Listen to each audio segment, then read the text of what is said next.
Chapter 4. Robert's heart pounded against his ribs like a caged animal trying to break free. Sweat beaded on his forehead as he pressed his ear against the cold metal door, straining to decipher the muffled voices on the other side.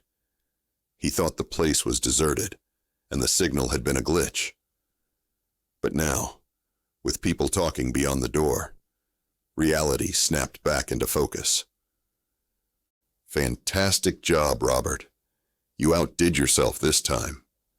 The dim facility offered no comfort as shadows danced across the walls, their sinister partners being the silence of machinery and the distant echoes of footsteps.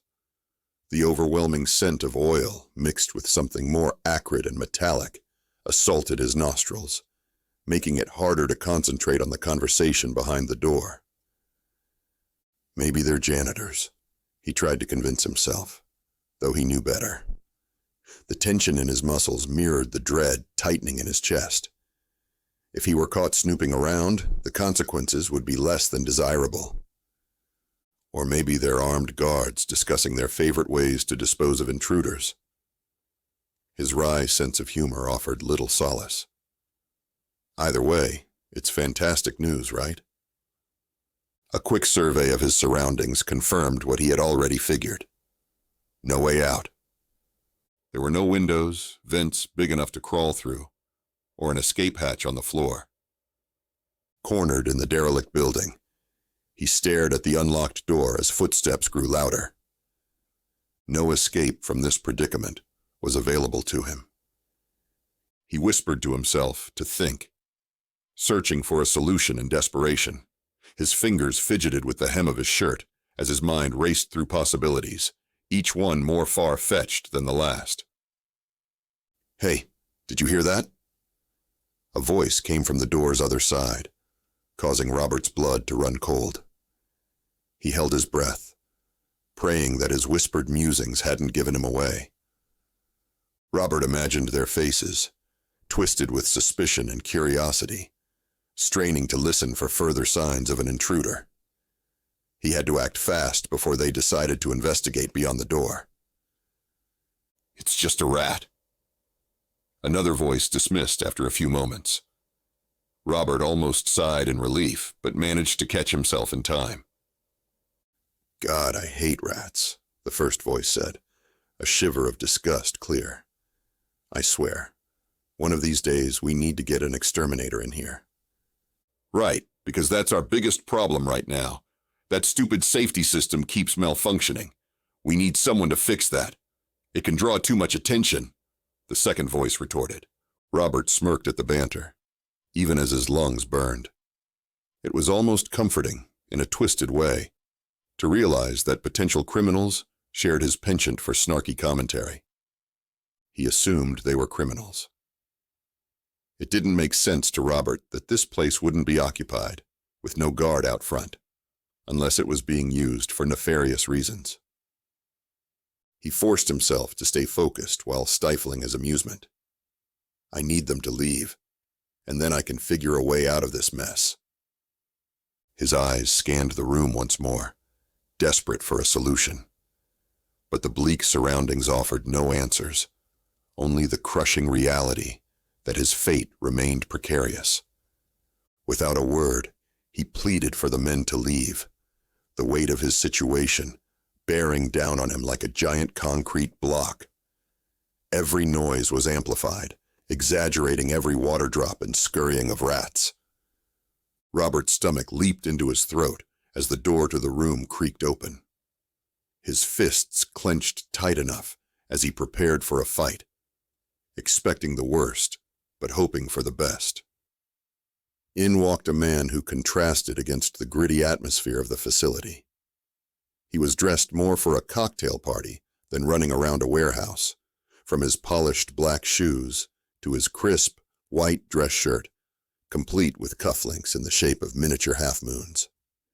His hair was a shade of silver that was chosen, with close attention to detail, to match the rims of the sleek glasses perched on the end of his nose. Everything about the man screamed predator. At first glance, Robert assumed he must be an executive, or some higher-up sent by whoever owned this place. But then reality hit him like a ton of bricks. This was no executive. This was someone much more dangerous. Robert could tell by looking at him that he didn't show up here to save anyone. "Ah," the well-dressed man drawled, surveying the room with casual disinterest. "I thought I heard something." Robert's heart sank as the realization hit him. He swallowed hard, steeling himself for what was about to happen. "Grab him," the man ordered, his voice smooth and calm, as if requesting a simple cup of tea, as if knowing his men would carry out his bidding without question. The other man complied, his loyalty unflinching. A burly man who looked like he had won several bar brawls lunged forward, seizing Robert by the collar of his shirt and yanking him out of his hiding spot. "Nice to meet you too," Robert quipped, struggling to maintain his wit despite the fear coursing through his veins. The burly man responded by tightening his grip, his knuckles turning white. "Give it a rest, Slim. Take him to the front room. We'll deal with him there." The well-dressed man chuckled as he waved his hand dismissively. The criminal nodded, dragging Robert down the darkened corridor without ceremony. As they passed various pieces of rusty machinery and discarded tools, Robert noted the place's distinct odor and unhygienic state. He wondered if this was some health code violation for illegal operations. He could submit an anonymous tip to the authorities if he made it out of this alive. "Hey, watch the merchandise," Robert said as his shoulder collided with a jagged metal edge. The man grunted in response, hauling him through a doorway and depositing him onto a rickety wooden chair without regard to his comfort. "Stay put." The henchman, dressed in a grime-covered black leather jacket and dark green pants that stank of campfire and sulfur, let out a flat growl before stalking back down the hallway. Robert sat in the rickety wooden chair, his back and legs bruised from the rough handling. He glanced around the lit room, noting the peeling paint on the walls and the thick grime that coated every surface. A part of him marveled at the fact that such a place existed on Mool, while another part was already trying to devise witty one-liners for when he would have to explain this fiasco to his new friends. "Name's Robert," he said aloud, trying to sound confident, as the well-dressed man and two of his goons entered the room. "But you can call me Robert." "Rob, huh? Phineas Foreman, but people call me Mr. Foreman," he smirked, an eyebrow raised. "Well, Rob, you have a knack for finding yourself in interesting situations." "Ah, yes," Robert said, forcing a chuckle. "Perhaps I do. Must be a gift." Mr. Foreman rubbed his temples, apparently aggravated by the stranger's evasiveness. Mr. Foreman eyed him with suspicion in his eyes. He was obviously not used to someone talking back to him like this, but Robert refused to be intimidated. He had learned from experience that maintaining an air of respectability could often get you out of tricky situations unscathed. "Is it now?" Mr. Foreman's voice was dripping with menace. One of the goons rifled through Robert's wallet, pulling out his various IDs, cards, and other personal items, and tossing them onto a nearby table. "And what brings a man like you to my humble place of business?" Foreman was enjoying himself, leaning without care against one of the tables, as if he were talking shop with a colleague at a cocktail party, rather than interrogating an intruder and suspect. However, Robert was less amused, and could feel the sweat beading on his forehead. "Would you believe me if I said I was passing through?" attempting to inject some humor into the tense situation. Foreman smiled, but there was a predatory glint in his eyes. He enjoyed toying with this trespassing stranger like a cat with a mouse. "Admirable attempt," Mr. Foreman said, shaking his head. "Let's see what our little computer says about you." He gestured to the other goon, who tapped away on a keyboard as if it offended him and his mother. They had set the computer upon some boxes as a makeshift table. Foreman wiped his hands on a cloth and sprayed them with a clear liquid from a bottle in his pocket. "Can't wait," he said, almost rolling his eyes, but catching himself before anyone spotted it, he hoped. The room fell silent for a moment, save for the click-clack of keys and the hum of the computer's fan. Despite his danger, Robert found the silence comforting. It was almost as if it was shielding him from the harsh reality of his predicament, like a cozy blanket thrown over a ticking time bomb. "All right," Mr. Foreman said, his gaze locked on the computer screen. "You are who you say you are. But that still doesn't explain why you're here." "Like I said," Robert said, his voice wavering and hoping no one would catch it. "I was just passing through. I was heading to the spaceport, and your stop signal made it so my rented van wouldn't pass. I didn't realize this place existed until I stumbled upon it." "Stumbled upon it?" Foreman raised an eyebrow. "You expect me to believe that?" "Believe what you want," Robert countered, trying to maintain control. "But I have no reason to lie." "Perhaps not," the gangster conceded, stroking his mustache, a thoughtful expression plastered across his face. "And yet, here you are, deep within the bowels of our operation. It's hard to believe that's a coincidence." "Trust me," Robert retorted. "If I'd known what I was getting myself into, I'd be talking to an AI about her comedy routine in a rented van." "You're a funny man, Rob," Mr. Foreman said with a chuckle. "But let's be serious for a moment. If you're not a cop or one of Derbyshire's men, what are you?" Robert ran a hand through his messy brown hair while sighing. "I don't know what you want me to say. I'm just a guy who made a wrong turn at the wrong time. Can't I go about my day and pretend this never happened?" "It's not that simple," Mr. Foreman said. His face darkened without pretense. "We can't risk letting you go and having you rat us out to the authorities." "Rat you out?" Robert scoffed, his fear forgotten for a moment in his indignation. "Do I look like the kind of guy who goes around ratting people out? Besides, I don't even know what I would be ratting you out for." "Even if you're telling the truth," Foreman ignored Robert's outburst, "we still can't let you go." "Outstanding." He wanted to stop antagonizing the man, but his nerves were getting the better of him. Mr. Foreman sighed, his demeanor sliding into a salesman's pitch. "I'll buy your story for now. We'll turn off the signal and let you go about your day." "Really? Just like that?" Robert's tone was incredulous, but relieved. "Of course. There's one small catch," Mr. Foreman said with a sly smile. "Of course there is." "Look, you've displayed some impressive qualities since you arrived here." Mr. Foreman took on a knowing posture, pacing back and forth as he spoke. He gestured to the man on the computer, as if the goon had been researching Robert. "You're cool under pressure, resourceful, and I understand you're an excellent shot." "Who told you that?" Robert's voice fluttered with genuine curiosity. It wasn't like he had ever been known for anything. He wondered how the gangster had any details about his life. Mr. Foreman waved the question away. "The point is, we could use someone like you in our organization. So instead of just letting you walk out of here, how about you join us?" Foreman's operation was somewhat known to everyone in Bethesda. He was suspected of running illegal activities, but nobody could prove it. Robert had heard whispers about the man, and had kept his distance from him.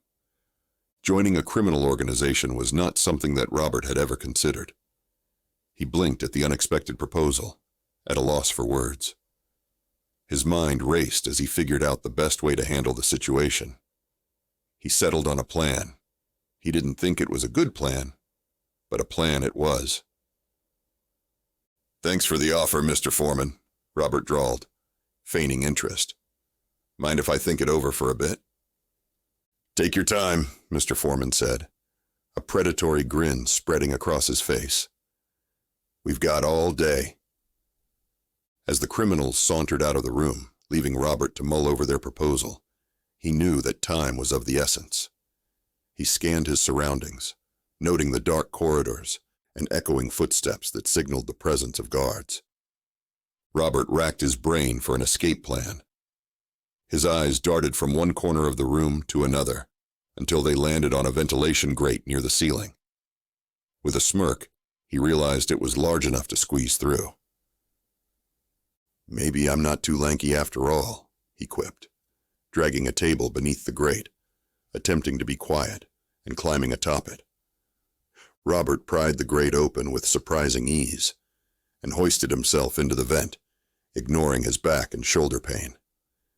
He crawled along the narrow passage, guided by the dim glow of emergency lighting and the distant hum of machinery. "This reminds me of that ancient movie Pete had me watch. That poor guy didn't have shoes, though, so at least I got that going for me," he thought, suppressing laughter and panic as he navigated the twists and turns of the facility's ventilation system. Adrenaline rushed through him as he approached a junction in the vents. Peering through the slats, he spotted a pair of guards stationed outside a door he recognized from his earlier exploration. Robert grumbled, cursing his luck. They had increased security measures while he was gallivanting around and having that pleasant discussion with the crime boss. He considered his options, weighing the risks of backtracking or attempting to outwit the guards. He pressed his back against the vent's wall and tried to make himself as flat as possible to avoid detection. As he peered at the guards through the slits in the grate, Robert felt a bead of sweat slide down his forehead. His breathing quickened as one of them glanced up briefly, making Robert's heart race before they turned away again. Robert exhaled with relief and scrambled until he was above a door he remembered walking through. "Here goes nothing," he announced, swinging down from the vent with a grace that would have made any gymnast cringe. The jacket muffled the sound of his landing as he crouched behind a stack of crates, out of view of the guards. "Hey, did you hear something?" One guard's voice filled with uncertainty. "Probably a rat," the other said dismissively, glancing in Robert's direction. "This place is crawling with them." Robert thought about how bad the rat infestation must be if everyone here kept blaming rats for random noises throughout the building. He waited for the guards to resume their conversation before slipping past them, staying low and silent as he retraced his steps through the facility. The tension mounted with each turn, each narrow escape from detection, fueling Robert's determination to flee this wretched place. The entrance loomed ahead like a beacon of hope as he reached the last stretch. "Almost there," he encouraged himself, his pulse racing with anticipation. But as he rounded the last corner, he froze in his tracks, hope sinking as he realized that freedom was still out of reach. He scanned the area in an attempt to formulate a plan, looking for any potential escape route. His foot knocked over an empty can, sending it clattering across the floor loud enough that a rat couldn't make the noise. "Hey, he's over there!" A guard sounded the alarm as he rounded the corner, spotting Robert. With no time to lose, Robert sprinted in the opposite direction, desperate to put distance between himself and the thug. "Stop him!" Another smuggler joined the pursuit. Panicked shouts echoed through the grimy halls as more criminals entered the chase, their footsteps pounding like war drums behind Robert. No. Robert thought it was a bit funny to have a parade of thugs chasing him, and he rolled his eyes at the absurdity of his predicament, even as fear coursed through his veins. "Split up! We'll corner him!" Another voice came from behind him, forcing Robert to zigzag through the labyrinthine facility. Every turn felt like a gamble, each decision a die roll that could lead to freedom or capture. Robert grumbled about not having a map when he needed one as he skidded around a corner, avoiding a collision with another guard. The adrenaline amplified his senses and caused his armpit to sweat. "Where'd he go?" A voice came from steps behind Robert, He could almost feel the man's hot breath on his neck, sending shivers down his spine. "Over here!" Another voice joined the chorus, forcing Robert to change direction again. Sweat trickled down his face, stinging his eyes and blurring his vision. But he couldn't afford to slow down. Escape was tantalizingly close.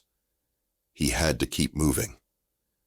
He pleaded to whatever gods may exist to find the exit, hoping every turn brought him closer to salvation. His thoughts were a frenzied prayer as he ducked under a low-hanging pipe and scrambled up a steep incline. The smugglers cursed. Their frustration was palpable as he evaded them and in their building. But Robert knew relief was temporary. They'd regroup and continue their hunt soon enough. "All right, Robert," he said, his mind racing for a solution. "Time to get creative." He spotted a cluttered storage room ahead, with shelves filled with various mechanical parts and tools. An idea sparked in his mind, and he dove into the room, slamming the door shut and wedging a metal pipe under the handle to buy some time. "Where the hell did he go?" Frustration was evident in the voice. In the storage room, Robert surveyed his surroundings, searching for something that could aid in his escape. He noticed an old, dusty fire extinguisher hanging on the wall and couldn't suppress a grin.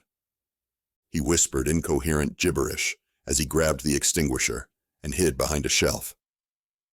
Robert prepared himself for the chaos as the door rattled under the smuggler's attempts to break in. 3, 2, 1, he counted, anticipation thrumming through his veins like an electrical current as he tried to time his attack with the entry of the gang members. With a last shove, the smugglers burst into the room, weapons raised and ready to fire. But before they could even register what was happening, Robert unleashed the full force of the fire extinguisher, filling the room with a thick, choking fog. "Damn it!" one smuggler coughed, swiping at the air in a futile attempt to clear his vision. "Where is he?" The hiss of the extinguisher almost drowned out the voice. Robert felt the light scrape on his leg, and the sound of gunfire filled the air. The sensation traveled up the back of his thigh to rest like a weight behind his knee, painful to the point that it gave him a limp.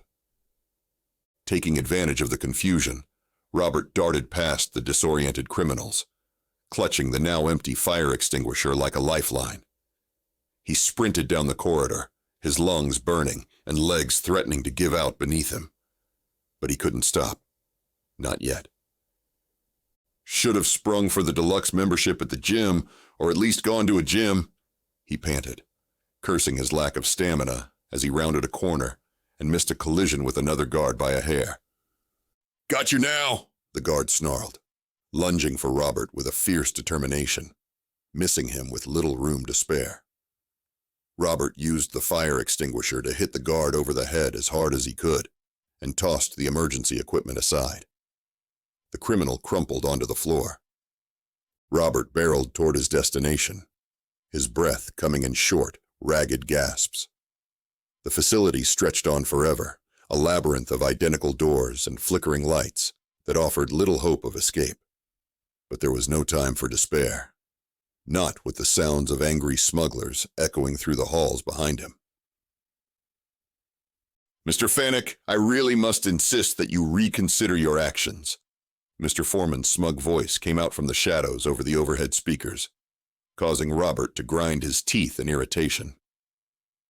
"Keep insisting, pal, but it ain't happening," Robert said as he skidded around another corner, his sneakers squeaking against the cold, concrete floor. A sudden burst of fresh air hit Robert's face like a slap, and he realized he'd stumbled upon an exit. Seizing the opportunity, he sprinted towards the door, flinging it open and tumbling into the day. "Ha! Take that, you goons!" he crowed, scrambling to his feet and scanning his surroundings for any sign of pursuit. He had lost them, at least for now. As he stood there, panting and drenched in sweat, Robert felt a surge of exhilaration at his daring escape. But alongside that adrenaline-fueled pride came the creeping dread that this wasn't over yet. He was uncertain that the smugglers, who had a reputation for being persistent, would forgive him for escaping their grasp. This is what I get for trying to take control of the situation. He scratched the nape of his neck as he gazed into the desert with a rueful expression. Next time, I'm waiting in the van.